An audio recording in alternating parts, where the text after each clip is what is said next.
On n'a pas attendu d'avoir des enjeux écologiques forts pour se mettre en avant. On a démarré avec une chargeuse, une pelle et un cribleur.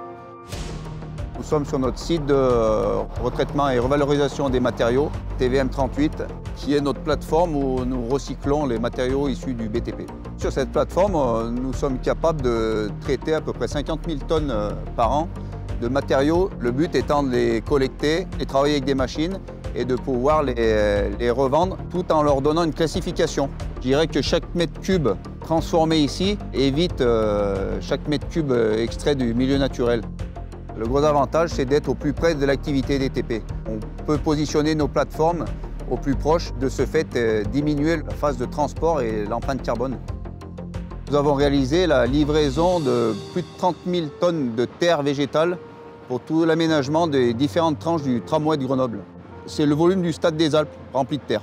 On a également produit 23 000 m3 de matériaux qui ont servi à construire une digue de pare-bloc sur la commune de Crolles. On a réutilisé 120 000 m3 de matériaux qui ont servi au remblai pour faire la nouvelle voie d'accès à la zone d'activité de la Grande Île sur Villarbonneau. Ce sont des chantiers quand même assez conséquents. Ça prouve aujourd'hui qu'avec des matériaux recyclés issus du BTP, on est capable d'obtenir les mêmes résultats qu'avec des matériaux nobles. Et on s'est lancé vers une démarche ISO 14001. Le respect de l'environnement est au cœur de l'entreprise. Donc de l'administratif jusqu'au terrain et par tous les métiers. Chez nous, la démarche éco-responsable, je dirais, est inscrite un peu dans les gènes. On essaye effectivement d'être plus vertueux en travaillant avec des pierres locales qui ont fait l'architecture et les bâtiments de notre région.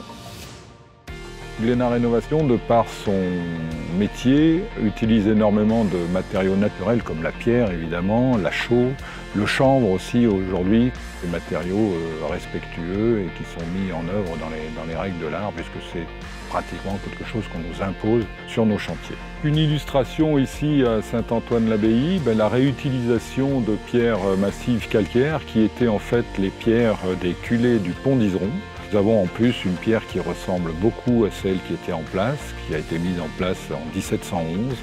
Et nous avons assuré la longévité et la pérennité de cet escalier avec des pierres qui proviennent d'un ouvrage tout proche d'ici, puisque Iseron est à peu près à 15 km de Saint-Antoine-l'Abbaye.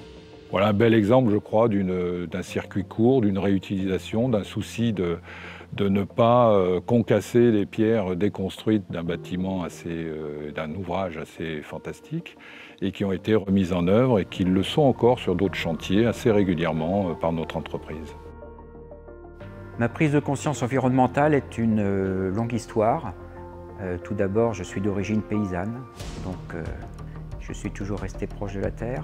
Ensuite, j'ai eu des enfants qui m'ont titillé sur le sujet avec de l'engagement, de l'activisme, puis qui posent la question du monde qu'on va leur laisser derrière. Alors mon rôle dans cette histoire-là, il est un rôle de dirigeant, donc d'acteur économique, de tuteur auprès de jeunes. Il est un rôle de père de famille. C'est par l'exemplarité que je vais pouvoir porter ces convictions. Si je prends le cas de l'entreprise, on s'est équipé en vélo il y a maintenant 5 ou 6 ans. On s'est équipé de 4 véhicules électriques. On est sociétaire de Enercop depuis 2017, donc notre électricité est renouvelable et locale. Dernier exemple en date, c'est l'aménagement de notre nouveau siège social, où on a choisi de chauffer au bois et au soleil. On a choisi de se rafraîchir par géocooling. Le plus important, c'est dès maintenant, c'est d'apporter du soin à nos réalisations, dans leur conception, dans leur réalisation et puis surtout dans leur mise au point. On va avoir un impact fort en sensibilisant et en formant les utilisateurs de nos installations, afin que nos chantiers soient des vecteurs de sensibilisation, des vecteurs d'information. Cet engagement, c'est pour moi une course de fond. Il faut qu'on innove pour produire mieux et donner du sens à notre travail.